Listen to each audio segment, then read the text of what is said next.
بسم اللہ الرحمن الرحیم۔ السلام علیکم ورحمۃ اللہ۔ دنیا کی سب سے قیمتی گائے، یہ بہت ہی اہم اور نہایت ہی شاندار قرآنی واقعہ ہے، اور اسی واقعے کی وجہ سے قرآن مجید کی اس سورہ کا نام سورہ بقرہ یعنی گائے والی سورہ رکھا گیا ہے۔ اس کا واقعہ یہ ہے کہ بنی اسرائیل میں ایک بہت ہی نیک اور صالح بزرگ تھے، اور ان کا ایک ہی بچہ تھا جو نابالغ تھا، اور ان کے پاس فقط ایک گائے کی بچھیا تھی۔ ان بزرگ نے اپنی وفات کے قریب اس بچھیا کو جنگل میں لے جا کر ایک جھاڑی کے پاس یہ کہہ کر چھوڑ دیا، یا اللہ، میں اس بچھیا کو اس وقت تک تیری امانت میں دیتا ہوں کہ میرا بچہ بالغ ہو جائے۔ اس کے بعد ان بزرگ کی وفات ہو گئی، اور بچھیا چند دنوں میں بڑی ہو کر درمیانی عمر کی ہو گئی، اور بچہ جوان ہو کر اپنی ماں کا بہت ہی فرما بردار اور انتہائی نیکوکار ہوا۔ اس نے اپنی رات کو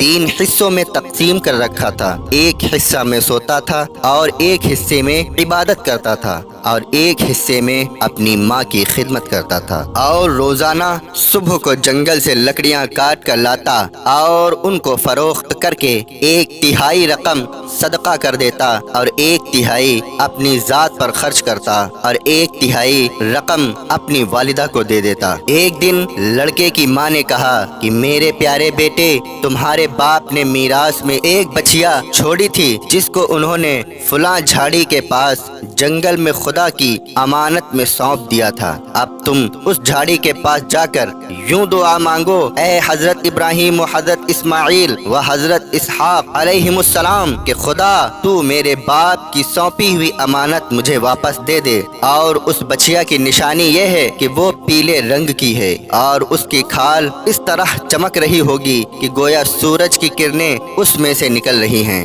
یہ سن کر لڑکا جنگل میں اس جھاڑی کے پاس گیا اور دعا مانگی، تو فوراً ہی وہ گائے دوڑتی ہوئی آ کر اس کے پاس کھڑی ہو گئی، اور یہ اس کو پکڑ کر گھر لایا۔ تو اس کی ماں نے کہا، بیٹا، تم اس گائے کو لے جا کر بازار میں 3 دینار میں فروخت کر ڈالو، لیکن کسی گاہک کو بغیر میرے مشورے کے مت دینا۔ ان دنوں بازار میں گائے کی قیمت 3 دینار ہی تھی۔ بازار میں ایک گاہک آیا جو در حقیقت فرشتہ تھا۔ اس نے کہا، میں گائے کی قیمت 3 دینار سے زیادہ دوں گا، مگر تم ماں سے مشورہ کیے بغیر گائے میرے ہاتھ فروخت کر ڈالو۔ لڑکے نے کہا کہ تم خواہ کتنی بھی زیادہ قیمت دو، مگر میں اپنی ماں سے مشورہ کیے بغیر ہرگز اس گائے کو نہیں بیچوں گا۔ لڑکے نے ماں سے سارا ماجرا بیان کیا، تو ماں نے کہا کہ یہ گاہک شاید کوئی فرشتہ ہو، تو اے بیٹا،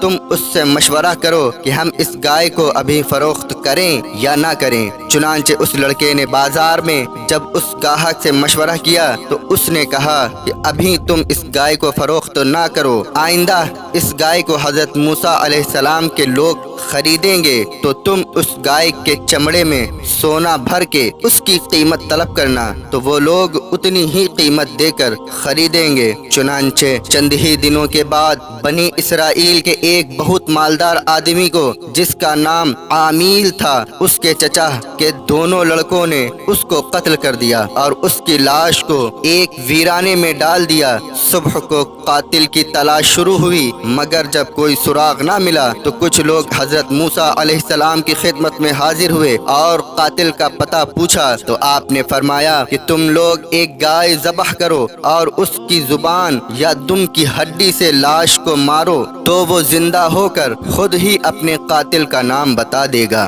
یہ سن کر بنی اسرائیل نے گائے کے رنگ، اس کی عمر وغیرہ کے بارے میں بحث و پرید شروع کر دی، اور بالآخر جب وہ اچھی طرح سمجھ گئے کہ فلاں قسم کی گائے چاہیے تو ایسی گائے کی تلاش شروع کر دی، یہاں تک کہ جب یہ لوگ اس لڑکے کی گائے کے پاس پہنچے تو ہو بہو یہ ایسی ہی گائے تھی جس کی ان لوگوں کی ضرورت تھی۔ چنانچہ ان لوگوں نے گائے کو اس کے چمڑے میں بھر کر سونا اس کی قیمت دے کر خریدا، اور ذبح کر کے اس کی زبان یا دم کی ہڈی سے مقتول کی لاش کو مارا، تو وہ زندہ ہو کر